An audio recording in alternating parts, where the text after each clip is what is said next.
Halo guys, apa kabar kalian semua? Semoga kalian sehat selalu dan banyak rezekinya. Di sini gue mau nanya nih, mungkin kalian tahu motor ini?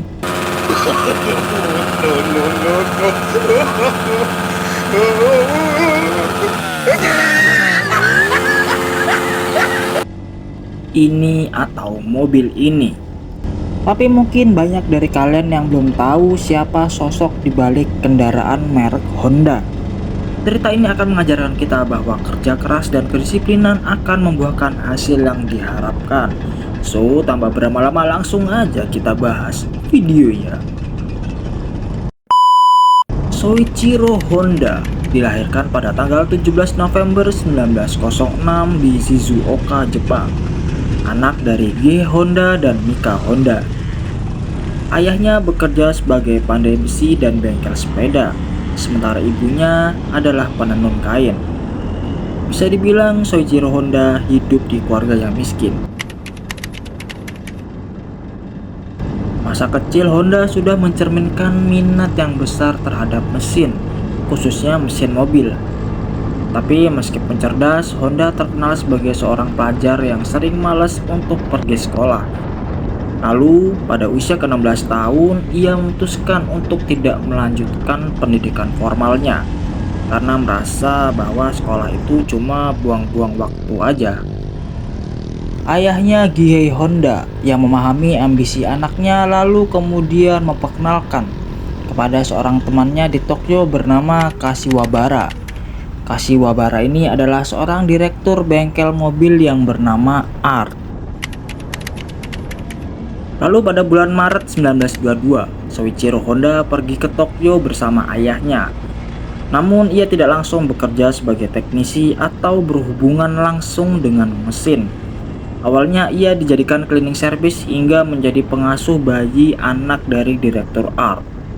Awalnya Honda kecewa karena pekerjaannya tidak sesuai dengan apa yang ia harapkan. Tapi karena sudah datang jauh-jauh, ya akhirnya Honda menerima pekerjaan itu. Disinilah pengetahuan Honda tentang mesin berkembang pesat. Ia mencuri-curi waktu saat bengkel tutup untuk memeriksa dan menganalisis mesin mobil. Pencarian ilmu Honda tidak berhenti sampai di situ aja. Ia menemukan sebuah buku di perpustakaan, bahkan mengumpulkan uang gajinya hanya untuk menyewa buku tersebut. Buku pertama yang ia baca adalah Sistem Pembakaran Dalam. Lalu suatu hari ketika sedang mengepel lantai, majikannya meminta bantuan Honda di bengkel karena mereka sedang sibuk. Disinilah Soichiro Honda mulai memamerkan kemampuannya dengan memperbaiki mesin mobil Ford model T yang pertama kali diproduksi pada 1908. Dengan pengetahuan yang ia dapat dari mencuri-curi waktu untuk mempelajari mesin mobil dan ilmu yang ia peroleh dari buku, Honda berhasil membuat teknisi lain tercengang.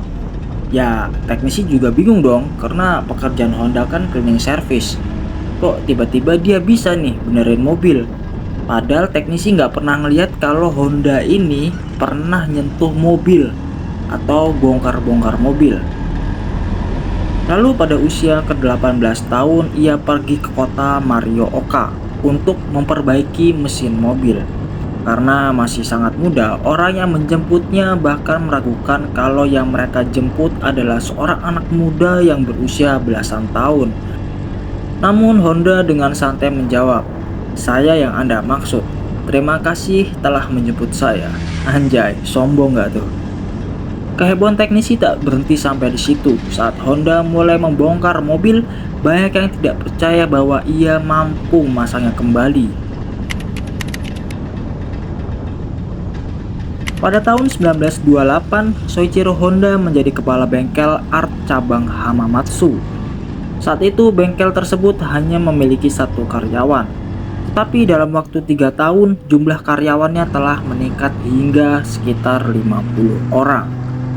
Soichiro Honda sebagai pemimpin bengkel tidak hanya memeriksa hasil kerja anak buahnya, tetapi juga fokus pada peningkatan kreativitas dan pengetahuan dalam bidang mesin.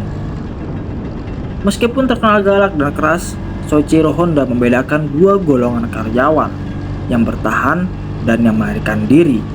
Jadi bisa dibilang kalau mentalnya lemah, udah pasti 2 hari ini orang resign. Dan mereka yang bertahan biasanya menjadi teknisi yang handal yang sangat dihargai. Pada kurun 3 tahun, Honda membuat velg yang terbuat dari besi. Di masa itu, velg mobil terbuat dari kayu. Sehingga jika terlalu lama digunakan, poros velgnya akan jadi longgar. Karya inilah yang membuat Honda mendapatkan hak paten untuk pertama kalinya.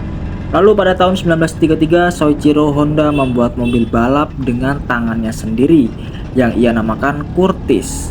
Nama Curtiss sendiri diambil dari nama mesin yang ia gunakan, yakni mesin pesawat jenis Curtiss A1. Dengan mobil ini ia pernah menjuarai balap, tapi hanya sebagai navigator bukan pembalapnya. Lalu pada tahun 1934, Soichiro berencana membuat mobilnya sendiri, bukan mengambil mesin mobil dari merek-merek terkenal pada masa itu. Niat ini pun ia jalani terlebih dahulu dengan membuat ring piston. Di tahun 1935, tepat di samping bengkel Art, ia membuat papan nama Pusat Penelitian Ring Piston Art. Jadi kayak sebelah-sebelahan gitu ya. Ring piston buatan Soichiro selalu gagal karena ia sama sekali nggak ngerti nih masalah pencampuran logam. Karena ring piston buatannya selalu patah atau menggores dinding silinder. Akhirnya ia datang ke sekolah tinggi Hamamatsu jurusan mesin dan diberitahu bahwa ada campuran lain yang diperlukan untuk membuat ring piston. Di antaranya adalah silikon. Dengan informasi yang ia terima, akhirnya ia punya tekad yang bulat untuk melanjutkan sekolah. Meskipun pada saat itu Soichiro sudah berumur 28 tahun. Akhirnya 3 tahun kemudian, tepatnya pada tanggal 20 November 1937, ring piston berhasil dibuat. Dan pada tahun 1938 ia mendirikan pabrik pembuatan ring bernama Tokai Seiki. Sedangkan bengkel yang ia kepalai diserahkan ke anak buahnya untuk dikelola.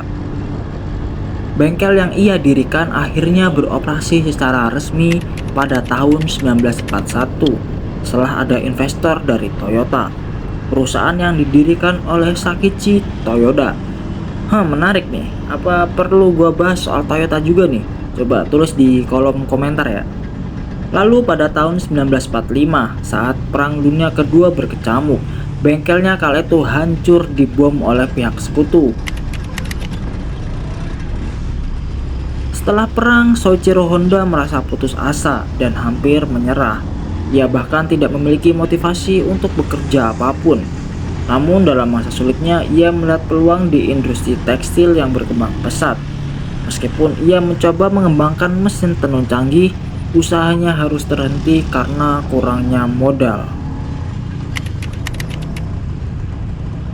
Perubahan besar dalam hidup Soichiro Honda datang ketika ia diberi 500 mesin pemancar radio bekas oleh seorang teman. Ia memanfaatkan mesin tersebut untuk menciptakan sepeda motor dengan mesin pemancar radio. Mesin sepeda motor pertamanya yang ia beri nama Dream Day sangat diminati meskipun harus dipanaskan dengan api dan digenjot minimal 30 menit sebelum bisa digunakan. Dengan bantuan Fujisawa, seorang marketer berbakat, Honda berhasil memproduksi mesin 4 tak yang lebih tenang. Ini membuka jalan bagi Honda untuk menjadi pemimpin di pasar sepeda motor Jepang. Motor bikinan Honda mampu berjalan dengan kecepatan maksimum mencapai 75 km per jam. Kisah sukses Soichiro Honda menjadi bukti bahwa tekad, semangat, dan ketekunan bisa mengubah takdir seseorang.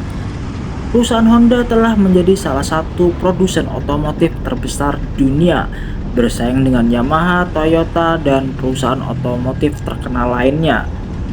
Produknya tidak hanya terbatas pada sepeda motor, tapi juga mencakup mobil dan teknologi canggih seperti robot. Semua ini dimulai dari mimpi dan kisah inspiratif Soichiro Honda yang telah menginspirasi banyak orang di dunia.